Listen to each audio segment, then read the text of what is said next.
we're just dropped in this universe with no explanations. Felt I had to tell her that she was demon possessed.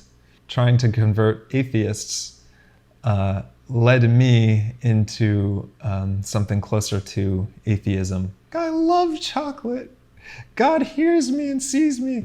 The only way to escape faith would be pretty much to kill yourself with, the depths of my soul for God to just help me to believe in him. And they'll get people to, take their clothes off because they make them think it's 100 degrees. Hi, my name is Jeremiah Eister. I'm making this video because I have kind of arrived at a bit of a life philosophy that I haven't heard spoken in quite the way that I've come to believe it. So that's a sign that I have possibly something to offer and a voice that isn't out there, an opinion or way of seeing life that isn't out there so much, and that maybe it'll be valuable to some other people. So I'm making this video to try to explain it and give some backstory for it. And hopefully it'll mean something to you the same way that it means something to me. I need to start this by kind of going back to my childhood a little bit. And this isn't just to be a story about me, and I don't want it to be about me. So we're getting to how it applies to you, but my life story has been a really good illustration. It's just a perfect illustration of this philosophy. That's why I've arrived at it. But I was raised in a Pentecostal church, and raised in a way where in this church it was such a sin to doubt God's existence. Mostly it was taught that salvation and not going to hell comes through faith in God and in Jesus. So to doubt God, that was to go to hell. And this church took that philosophy, that belief, to the extreme.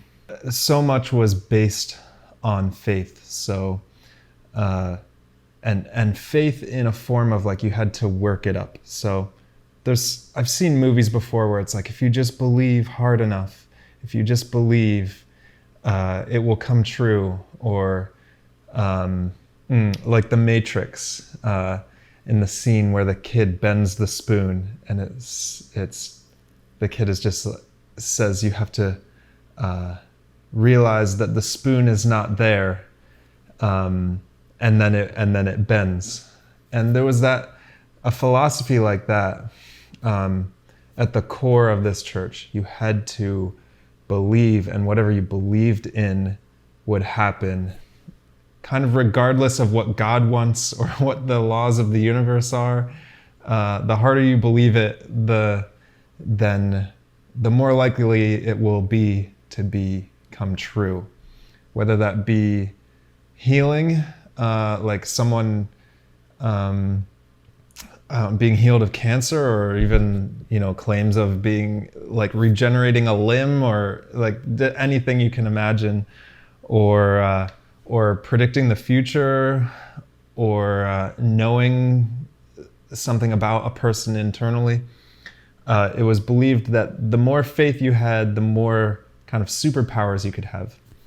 But also, the more faith you have, the more sure you are that you aren't going to hell. So I grew up in this environment, and I want to just give one story that kind of illustrates how deep I was into this and how far this can go. So being afraid to doubt leads to an intense amount of blind faith. And if you have blind faith, you can be so easily misled. You're afraid to doubt. So anything that a pastor tells you or the church community tells you, your mental checks are not in place because you have been taught to suppress them. And I want to just share a story about how suppressed my mental checks were. So I was in the youth group in the church, and we had just come back from a conference in Toronto. There's a church there that is really big in the Pentecostal belief system. We went to this conference, came back, and us youth teenagers were just all pumped up from this faith building, but also sort of some people might see it as brainwashing, especially if you don't believe in this philosophy of life. So we were sitting on the floor, a bunch of people sitting on the floor, just like praying in tongues, that's a whole can of worms if you don't know what that is, but babbling, saying, words that don't exist, and believing that has some spiritual power, and yelling and kind of rolling around on the floor and being in this kind of like meditative, wishy-washy, spiritual kind of fanatical state of a high, almost like a drunkenness. All of us youth on the floor just kind of not wanting the high to end from this big conference where we were taught to act in this way. So we're all just kind of rolling around, and I had been taught that I could use this faith that I had, this blind faith, to see things that I couldn't like in the natural world see the impossible or know the impossible. And I looked at this woman who had come to pick up her daughter, and I knew her personally outside of the church, but her daughter had gone with us.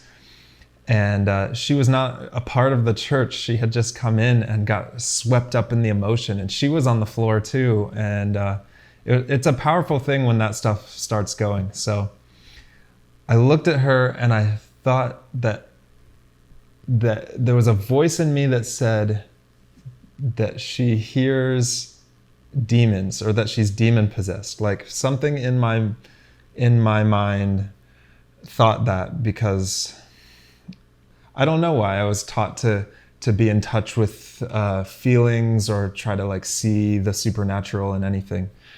And I felt like I had an obligation to help her then, or if I felt this, then I must have to do something about it. And I felt like I was taking a big risk in doing this. I asked her to step aside with me, and I told her, well, I had to like bring this up to her, which is to most people is insane. So I had to tell her, I felt I had to tell her that she was demon possessed. So I skirted around it a little bit, and then I was like, do you like hear voices or anything? I forget quite how I said it, but instead of her turning to me and slapping me or something like that, her eyes get wide, big, and she was, from what I remember, completely silent, and just turns her head and looks at me and just says like, yes. And she completely she was in the emotion, and she completely agreed with me, which some might wonder if maybe I really did see something, or I really did supernaturally know something, but I don't believe it was working that way. I believe that it was in this environment of blind faith and suggestibility and hyped up emotion and almost drunkenness, that it was like a pretend world that we were all swept up in. And I've researched this, and kind of hypnotism works in a similar way. But she turns to me, she says yes, and I start just trying to pray for her. Didn't know what to pray, really. So I started just saying Jesus over and over, Jesus, Jesus, Jesus, because I thought, it was like the equivalent of doing this, that it would just somehow ward off the evil spirits if I said this, if I said the opposite of evil is Jesus. So I just keep saying Jesus, and she falls on the floor and just starts kind of like writhing on the floor and acting kind of demonic. And she started saying that her daughter was calling out to her, and she heard her daughter's voice. And her daughter was, of course, there, but her daughter wasn't close, and her daughter wasn't nearby, and her daughter wasn't talking to her. So she completely got in this zone, and I thought, this confirmed to me that I'm some sort of superhero, basically. Like, I thought that this stuff is true, and I felt so powerful, and it was in that time amazing that I could know this, and that there was this spiritual world that nobody knows that I do, or that that most people in the world can't access. And I went about using this ability that I had, or I believed I had, people would come to me, and others in the church who felt they had this ability, and we would I would reach down into my intuition, and I feel now it was a lot of times based on their body language or little tidbits I knew about them in the church, and I would expand upon that. I think that most people have some sort of intuition like that, or a lot of people, but normally in society it's dangerous to go out on a limb and make an assumption about somebody, so you just don't.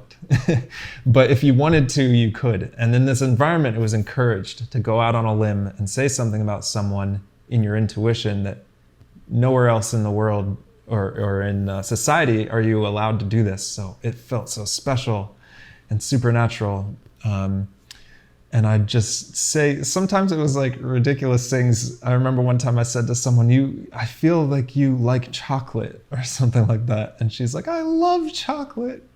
God hears me and sees me. And I don't know, sometimes I would say things to people and they're just so into it, and they so wanted to hear from God or believe in God that their mind would make it true, and then that would then influence me backwards to believe that it must be true and I have these powers. So yeah, that's the backstory here of how I was so deep into this. Then the doubts came. One thing that triggered it is I was in a psychology class, and I saw a video of hypnosis, and it was a hypnotist, and he was quickly just shocking people, saying something loud, and then touch them on the head, and they would fall to the ground. And that is something that's done all the time in the Pentecostal church, and I'm seeing it in psychology class, not in church, and it's being called, it's being presented to me as mind control. Basically, this is mind control. This is how it works. And someone who is Pentecostal might watch this and say, well, then maybe they are also spiritual, maybe that hypnotists are actually doing something good. But it can be used for good or bad. I've seen it where, they performer hypnotist, there's hypnotist comedians, and they'll get people to take their clothes off because they make them think it's 100 degrees or something like that. And it's like, do you believe that that's God? Does someone want to claim that God is influencing them to take their clothes off and be laughed at? It doesn't seem to quite jive with the beliefs of Christianity and who God is. So I lost track of my point. Another thing that caused me to doubt was actually trying to convert atheists led me into something closer to atheism, which is pretty ironic to me. And so I took this class in the church. It's called Way of the Master, and it was about how to evangelize to people. And we were given Bible tracts, and we were taught that other people don't have this faith. Other people need to believe as hard as we do so that they can be saved. And people are walking straight into hell. When they die, they go to hell, and we have the answer. And if only we can tell them and plead with them, we can help to save them from walking straight into hell. And that was a lot of the way it was presented, and just I think the way that it combined with my existing theology and understanding of God. There was a lot of pressure. I put a lot of pressure on myself, and it was like if you're standing outside the gates of a Nazi concentration camp and people are walking willingly into it to die, and you are there trying to save them. I felt that kind of like conviction and almost like guilt and like a need to really save people. I really cared. So I became one of those street corner evangelists. I was like in my teens, and I think I did this for a summer. But there was a video or a couple of video lessons in this series that taught how to speak with an atheist, or how to try to convince somebody who has logical doubts, and convince them that Christianity is true. And I just remember the reasons they gave for Christianity being true really didn't satisfy me. And I assumed that there must be better answers, that the people who made the video, they just were not experts at that kind of thing. So I started reading a lot of apologetics books, is what it's called. And these books seek to reason through doubts in regards to Christianity. And I started reading that and looking actually for the answers, which is something that I hadn't ever done before then. I had never assessed my faith, because it was all blind. It was, if you even start to doubt, you're in risk of going to hell. So my entry into doubting was, well, I'm doing this for other people. I'm looking at this logically to help save people. And really, the deeper I looked, my world expanded, and I realized that this belief is not as simple, and the answers aren't simple, and there are a lot of good arguments against Christianity that are hard to grapple with. And I started doubting so hard. And I started feeling like I'm one of them, I'm one of the people who aren't saved, and I was starting to freak out. I remember crying to God for him to save me, to help me believe, because I couldn't, and there was nothing I could do. There was nothing I could do to convince myself. And I've thought of it before, like, if someone were to tell you that the Easter Bunny is real, and you have no good evidence of that, and they say, you need to believe that the Easter Bunny is real or you're going to die. That still, they tell you that there's nothing you can do to get yourself to believe it unless there's like something there. So I entered this place where there was nothing I could do. There was nothing I could do to believe it. At the same time, I was digging in logically into what I had been taught as far as miracles, and I went really far into this. I spent a whole summer researching hypnosis and how that works and how it compares to the things that I had seen in the church. And I put together this video that was half an hour long, comparing hypnosis videos that I downloaded from YouTube and videos that I took from church services that had been recorded, and I stole them from like the church's archives and made this video comparing from things that had happened in the church, showing hypnotists doing the same things. And I brought it to the pastor of the church, and he watched it. I was there with my dad, and he watched it and then turned it around on me, really, and started saying, what trauma has happened in your life? What is wrong with you, basically, to me, that has made you doubt?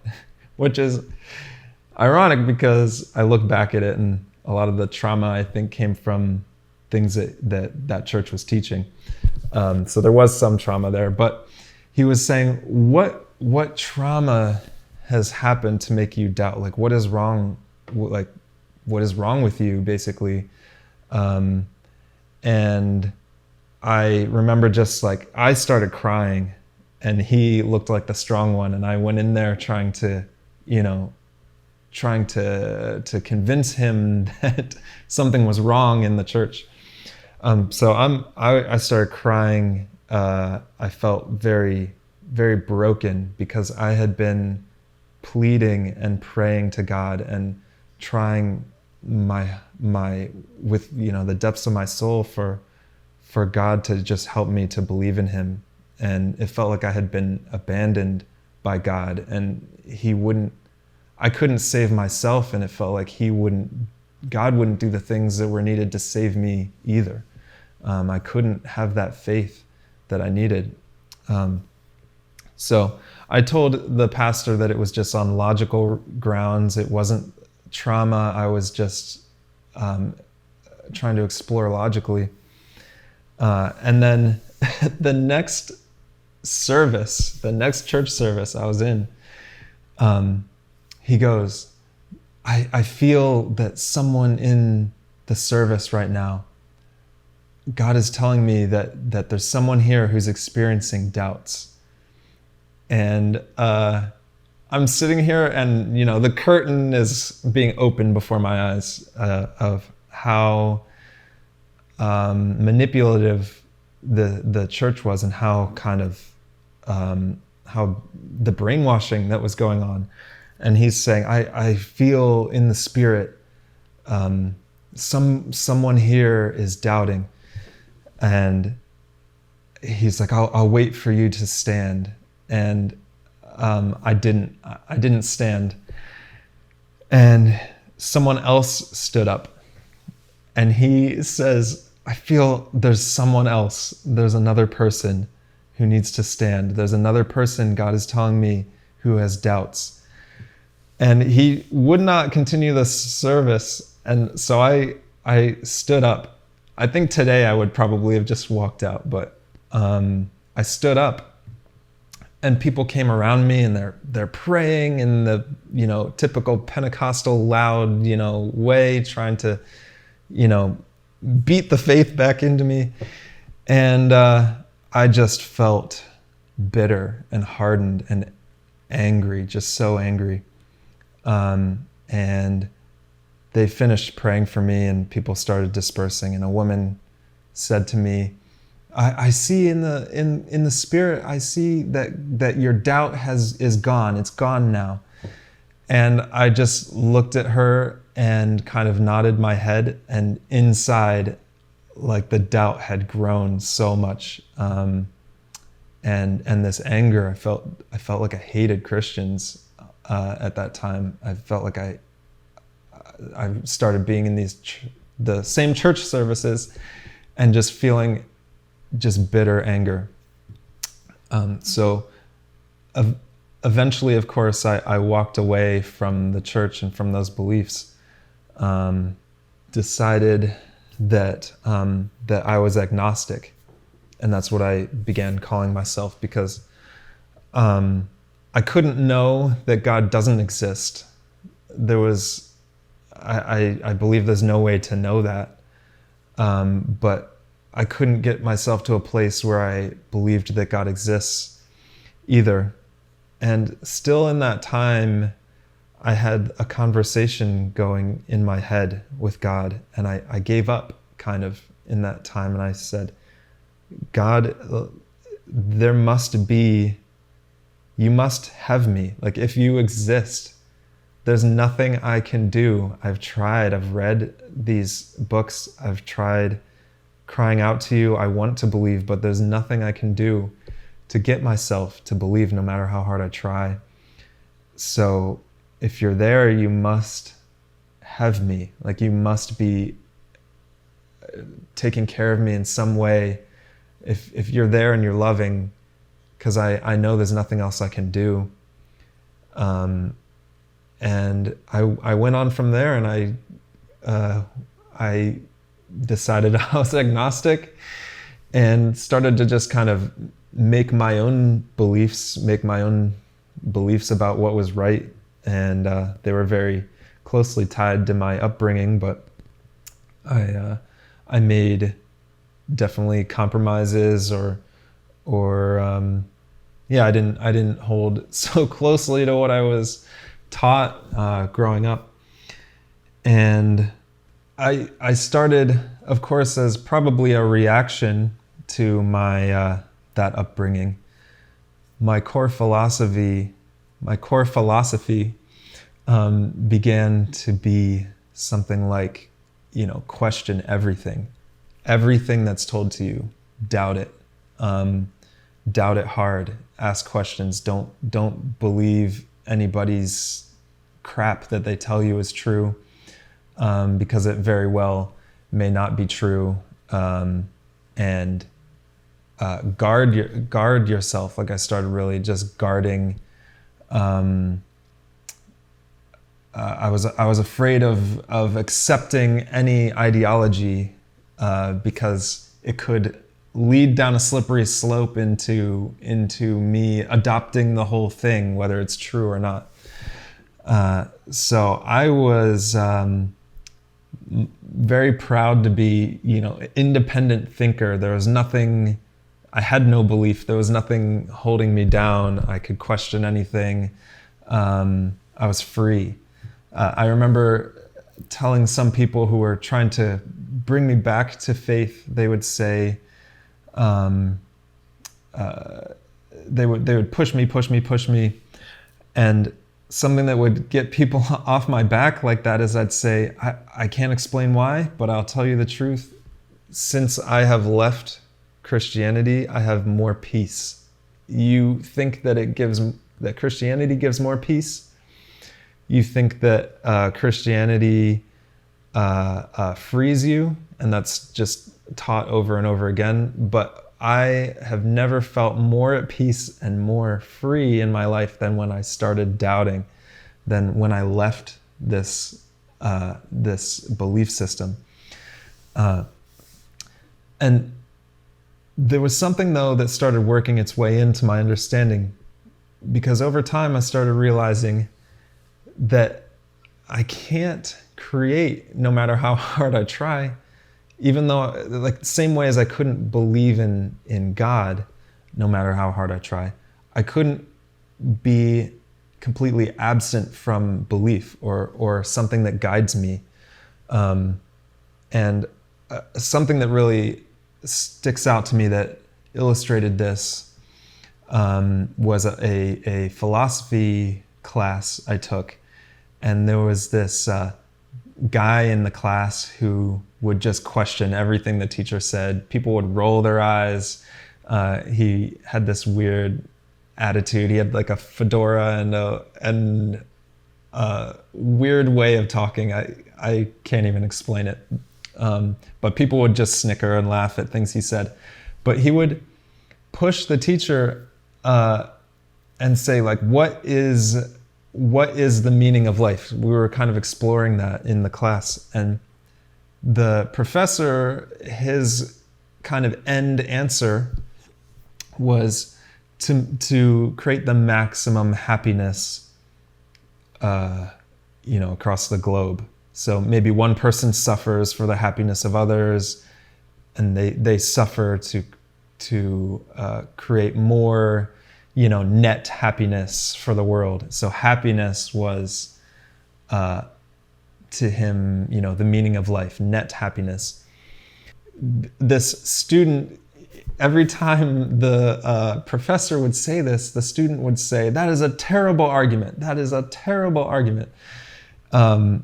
Just until people would be laughing. But I had this, just from my own experience, when someone says, "This is the meaning of life and this is how it is," and me wanting to push that and pry that open, I saw this weird kid doing the same thing to this professor. And so he would say, the student would say, why does happiness matter? Why is happiness the most important thing? And the professor would basically end up saying, well, because it is. And everyone would laugh at the student, like everyone would side with the professor and laugh at the student, like the student is asking ridiculous questions, and everybody knows that happiness, net happiness, must be the meaning of life. But it isn't necessarily. And also, I hated hearing the professor say, because it is, because that's that blind faith coming back again, where it reaches a certain end and you have just blind faith and you say, because it is. So it was through things like that I learned I can't separate myself from a belief system or a set of ideals. I ended up then, eventually I got in a relationship with the woman who's my fiance now, and she's a Christian, which is interesting because I wasn't a Christian when I started dating her. But she, through our relationship, she has really pushed me. And there was a time where I remember, said, like, what do you believe? Like, what is your belief system? Because hers is so defined, it feels like. And I didn't want to be, standing for nothing. I didn't want to be a person who stands for nothing. And I reached deep into myself and said, I care for people, and I went back to, even though that philosophy class wasn't satisfying to me, I went back to saying, well, I'm working for the happiness of others, and in my career I want to help other people and bring about happiness and things like that. And I have a purpose, and that's what I'm doing. So I ended up explaining to her, we're not so different, because it was this little argument where she was feeling like I'm very different from her. I was saying, I'm not so different from you. I have faith too, because I don't know that happiness even matters. How do I know that? We're just dropped in this universe with no explanations. Maybe struggle is what matters the most. And I'm living on a lot of assumptions, and we all are, and I'm right with you. I'm also living on faith in what matters. So over time, I came to realize, yeah, I can't escape faith, and none of us can. So my question is, why do we do this?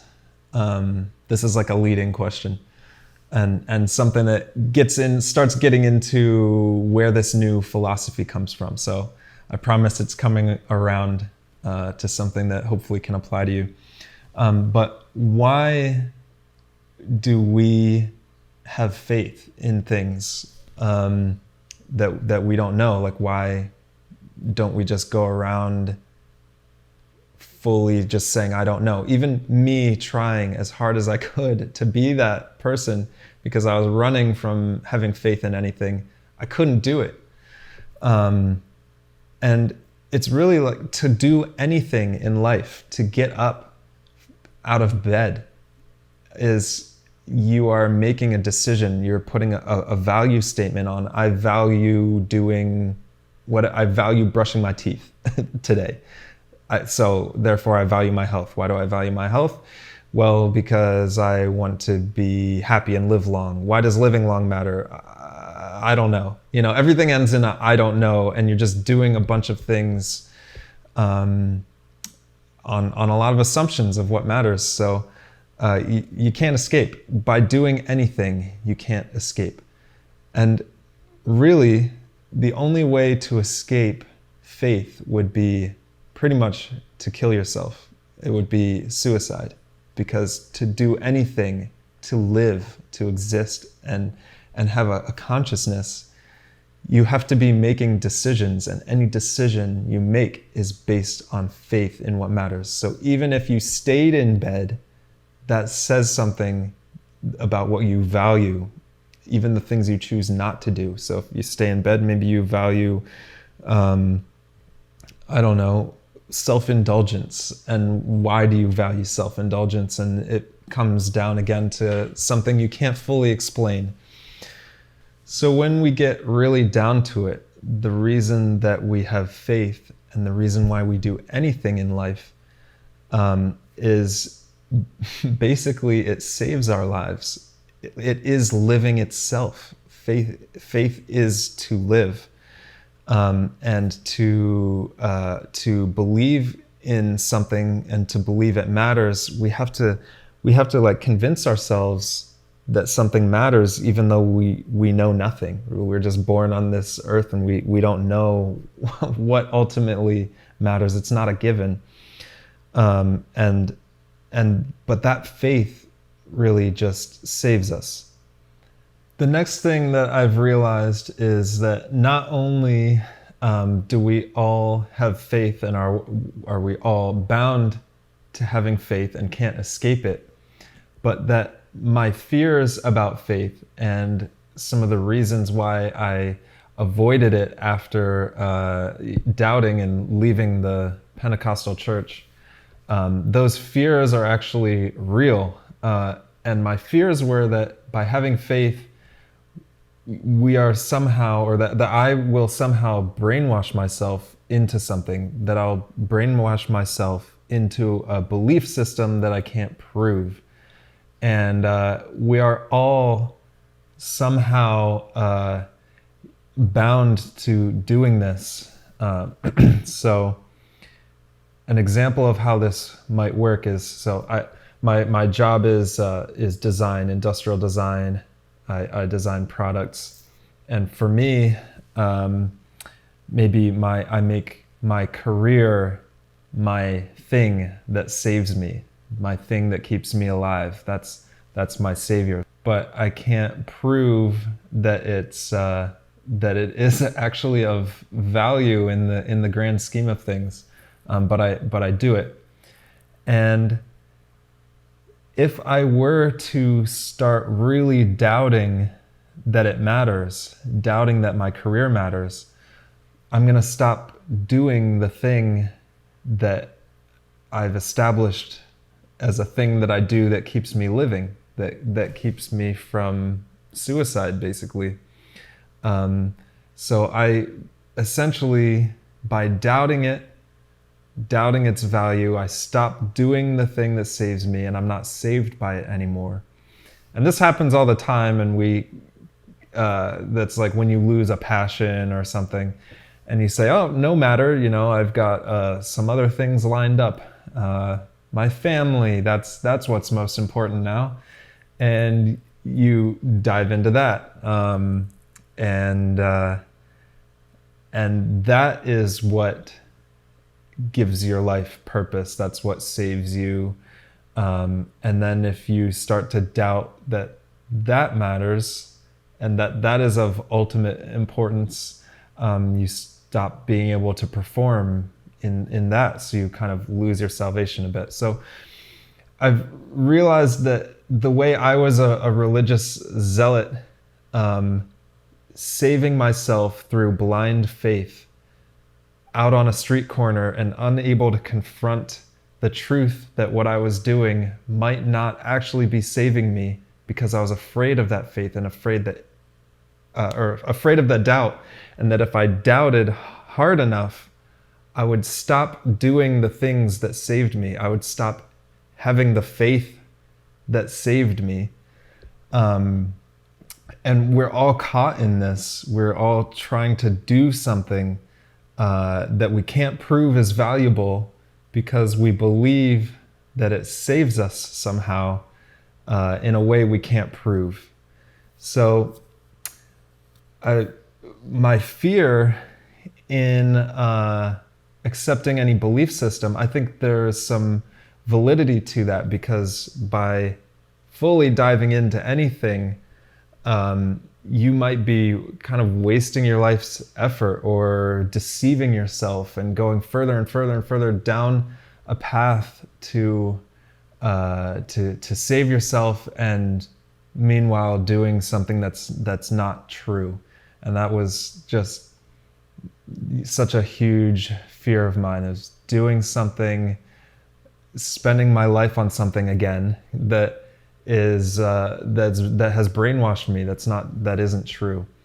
So the irony, and this kind of story is full of ironies, is that this has in a way led me back to Jesus.